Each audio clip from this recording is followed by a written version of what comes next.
भगवान देवर्षि नारद जी ने भक्ति के सूत्र में वर्णन किया कि स्त्रीणाम धनस्य नास्तिकानाम वैरीणाम च चरित्रम ना श्रोतव्यम। उन्होंने कहा कि स्त्री का, धन का, नास्तिक का और वैरी का ये चरित्र ही नहीं सुनना चाहिए। बहुत सुंदर बात है, इसमें बहुत सावधानी की आवश्यकता है। कह रहे हैं कि क्यों नहीं सुनना चाहिए? भाई किसी स्त्री के रूप की बात, किसी स्त्री के स्वभाव की बात हो रही है तो हमें सुनने में क्या परेशानी है? तो कह रहे हैं यस्य मनः स्त्रियास चिंतने संलग्नम सा भगवत चिंतनम कथमपि न कर्तुम शक्नोति। जिसका मन स्त्री का चिंतन करने लगा उसकी सामर्थ्य नहीं है कि वो भगवत चिंतन कर सके। बहुत सावधान आचार्यों की वाणी है। यदि हम सिद्धांत को सुनेंगे, पूज्य पंडित गया प्रसाद जी महाराज से किसी ने प्रश्न किया कि बहुत सत्संग होते हैं और बहुत भगवत कार्य होते हैं लेकिन भगवत भाव रहित देखा जाता है, तो पूज्य बाबा ने कहा कि खूब साधन भक्ति का करो लेकिन आप असाधन असद आचरण यदि करते रहोगे तो कभी अनुभव नहीं होगा आपको। सत्संग करने वाला एकांत में असद आचरण करता है, सत्संग सुनने वाला एकांत में असद आचरण करता है, बाहरी साधन भक्ति का और आंतरिक एकांत में उसके असद आचरण बिल्कुल अनुभव नहीं होगा।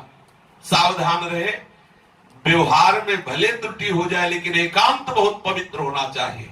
साधक का एकांत पवित्र होना, और हम व्यवहार बहुत शुद्धि से करते हैं। व्यवहार में हर वो लक्षण दिखाएंगे जिससे सबको लगे कि हम त्यागी महात्मा है, लेकिन एकांत में हम विषय सेवन करते हैं, इसी से हमें भगवद आनंद का अनुभव नहीं होता। तो हम एकांत पवित्र कैसे करें? तो कह रहे हैं कि यस्य मना स्त्रिया चिंतने संलग्नम, जिसका मन स्त्री के चिंतन में संलग्न है, सा भगवत चिंतनम कथमपि न कर्तुम शक्नोति, वो किसी भी तरह से ऐसी सामर्थ्य नहीं प्राप्त कर सकता कि भगवत चिंतन कर सके, क्योंकि बहुत बड़ी महिमा है स्त्री शरीर की। जब भगवान ब्रह्मा जी ने मरीचादि महापुरुषों को, बड़े बड़े ऋषियों को प्रकट किया सृष्टि बढ़ाने के लिए, तो जो प्रकट हो वही कहे हम तो समाधि में बैठेंगे।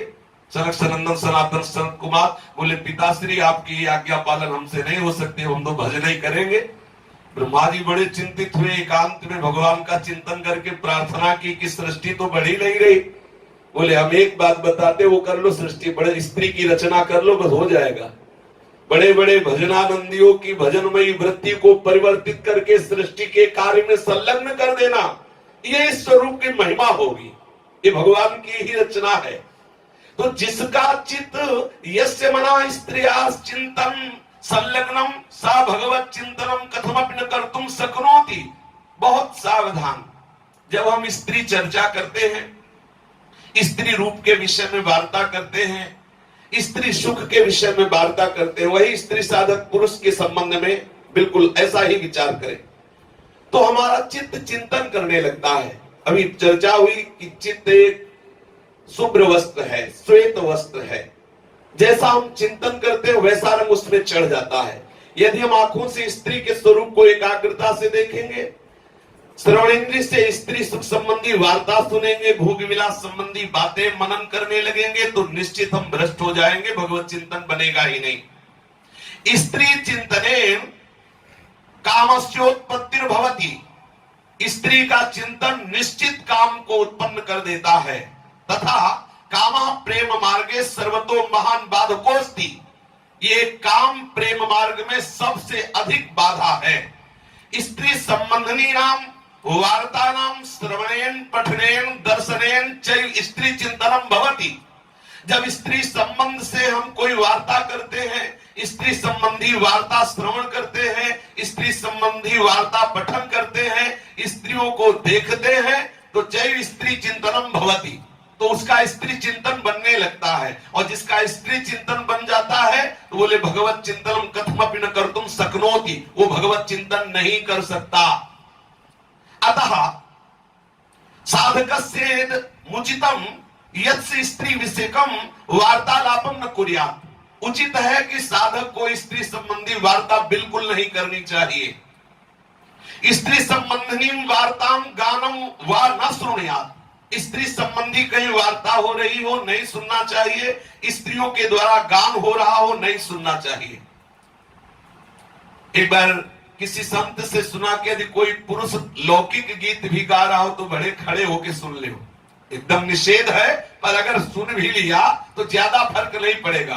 लेकिन यदि स्त्री मधुर वाणी से गा रही हो, हाव भाव प्रकट करे, बिल्कुल मत देखना, भ्रष्ट होने में संशय नहीं है। स्त्री संबंधी वार्ताम गानम वा न श्रोणियात, बिल्कुल न सुने। स्त्री संबंधी चित्रम न पश्येत, स्त्री का चित्र कभी एकांत में न देखे।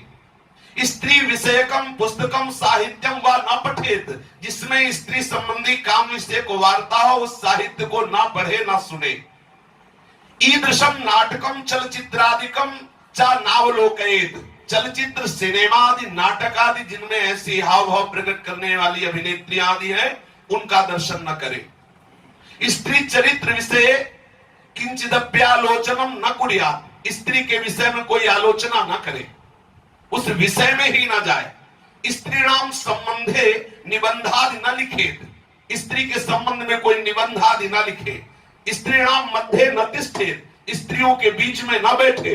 तथा स्त्री भी सहा अनावश्यकम न संगच्छेत, स्त्रियों के संग में अनावश्यक न चले। ये साधका गृहस्थाः स्युस्तैरात्मनो विवाहिताम पत्नीम विहाय यथा संभो मन्यासाम स्त्रीणाम संपर्कात् स्वात्मा रक्षणीयः। जो साधक गृहस्थ है, स्युस्तैरात्मनो विवाहिताम, वो अपनी विवाहिता पत्नी के सिवा यथा संभव मन्यासाम स्त्रीणाम संपर्कात् स्वात्मा रक्षणीयः, वो अपनी रक्षा करे कि किसी अन्य स्त्रियों से किसी भी तरह का संपर्क न करे।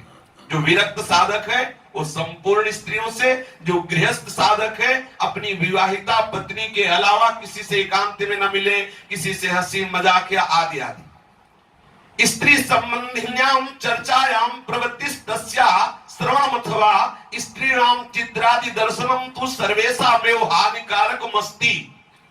स्त्री संबंधी चर्चा, स्त्री संबंधी कथन चर्चा करना या श्रवण करना या चित्र दर्शन करना, ये सब साधक के नाश का कारण है। न तथास्य भवेन मोहो बंधश्चान्य प्रसंगतः योषित संगाद यथा पुंसो यथा तत्संगी संगतः। स्त्रीणाम तथा स्त्री संगीनाम संगान मनुष्यस्य यथा मोहो बंधनम च प्राप्ते भवतस्तथा नान्येषाम केषामपि संगात। कह रहे हैं कि स्त्रियों के संग से और स्त्री संगी कामी पुरुषों के संग से जैसा मोह होता है, जैसा बंधन होता है, जैसा अंतःकरण पवित्र होता है, ऐसा किसी के संग से नहीं होता। ये बहुत सावधानी की बात है। स्त्री आसक्ता नाम पुरुषाणाम संगतिर नरक द्वार तया प्रतिपादिता। जो स्त्री या स्त्री आसक्त पुरुष का संग करेगा और निश्चित नरक जाएगा, क्योंकि सीधा नरक का द्वार है। यथा पुरुष स्त्रीणाम संगस त्याज्य एवमेव स्त्रीभिरपि पुरुषाणाम संगा सर्वथा त्याज्य। जैसे पुरुष साधक के लिए स्त्री सर्वथा त्याज्य, ऐसे स्त्री साधक को पुरुष का संग सर्वथा त्याग देना चाहिए।